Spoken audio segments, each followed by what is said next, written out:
Doctors.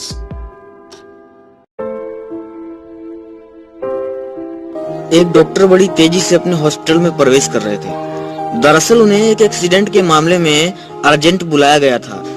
अंदर आके देखा जिस लड़के का एक्सीडेंट हुआ है उसके परिजन बेसब्री से इंतजार कर रहे हैं। डॉक्टर को देखते ही लड़के के पिता ने कहा, आप अब आ रहे हो, हम आपके कब से इंतजार कर रहे हैं। आप लोग अपनी ड्यूटी अच्छे से क्यों नहीं निभाते हो। अगर मेरे बेटे को कुछ हो गया तो समझ लेना उसके जिम्मेदार सिर्फ आप होगे डॉक्टर साहब। डॉक्टर ने ये बात सुनकर कहा, मुझे माफ कर दीजिए, भगवान सब ठीक कर देगा।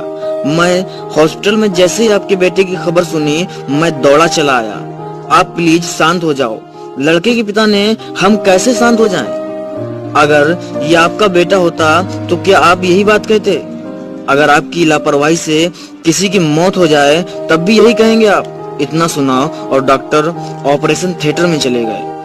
पर लड़के के पिता अभी भी बहुत गुस्से में थे। वो कहने लगे, किसी को सलाह देना बहुत आसान है, लेकिन जिस पर बीतती है वही जानता है। ऑपरेशन थिएटर में लगभग 1.5-2 घंटे बीतने के बाद डॉक्टर वहां से निकले और उनके चेहरे पर एक मुस्कुराहट थी। उन्होंने कहा, ऊपर वाला बहुत शुक्रिया अदा करता हूँ उसका, आपका बेटा अब खतरे से बाहर है।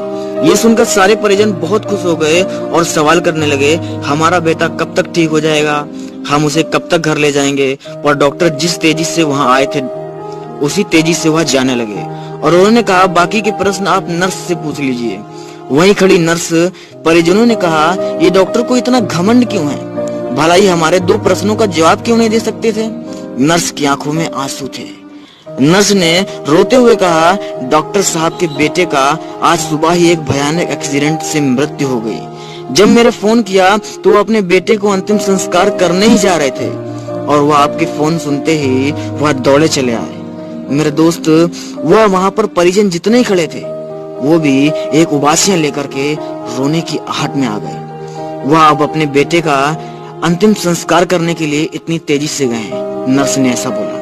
दोस्तों, कई बार हम बिना सोचे समझे किसी को गलत कह देते हैं, लेकिन हमें यह ध्यान रखना चाहिए कि जो दिखता है कई बार वो होता नहीं है। मेरे दोस्त, कई बार हम किसी को बिना जाने पहचाने अनजान में कभी गलत बोल देते हैं, लेकिन बाद में पता चलता है कि वह व्यक्ति एक सही दिशा में है, वह व्यक्ति एक सही पर मोड़ पर है। मेरे दोस्त, किसी को गलत कहने से पहले एक बार जरूर सोचो, उस पर एक बार विचार करो।